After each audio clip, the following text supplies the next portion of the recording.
তার এখন গোসল করা শেষ, শেষ পালকগুলো পরিষ্কার করতেছে ঠোঁট দিয়ে, তারপর মাথা দিয়ে ঘষে ঘষে পালকগুলো সুন্দর করতেছে। এটাকে গোসলের পর যেটা আমরা শরীরকে সুন্দর করে যেভাবে গোছাই মুছি,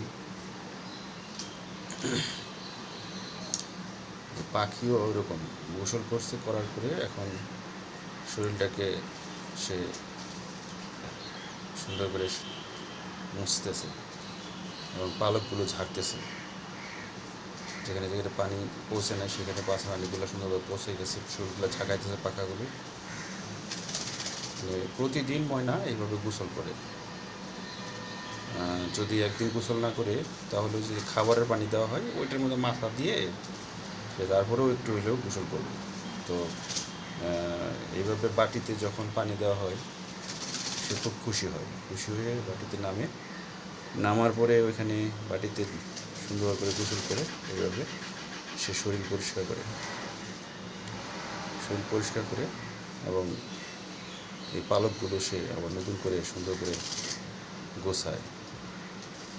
আবার দেখতে দুই পাখা কেমন করে ঝাড়তেছে, মাথা দিয়ে তার শরীরগুলো কেমন করে মানে ঠোঁট দিয়ে কি সুন্দর করতেছে।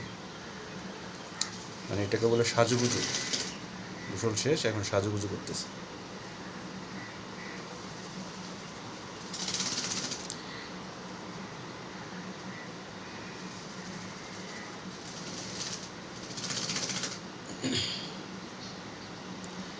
আপনাদের যাদের ময়না আছে তারা হয়তো জানেন, ময়না অত্যন্ত একটা শৌখিন পাখি। এর খাবার দাবার অনেক ভালো ভালো খাবার দিতে হয়। তাছাড়াও ওই সব কিছু খায় পরিবারে, যেমন আমরা ভাত খাই, এই ভাত, দুধ ভাত, রুটি, কলা, বিভিন্ন ফল টল এগুলো সবই খায়। তারপরে এরপরেও আমরা ময়নার ফিট পাওয়া যায় দোকানে, এখান থেকে ফিট কিনে আনি, সেই ফিটও সে খায়। মোটামুটি খাবার দাবার নিয়ে কোনো সমস্যা নেই, ময়না যে কোনো খাবার খেতে পছন্দ করে। ধন্যবাদ সবাইকে।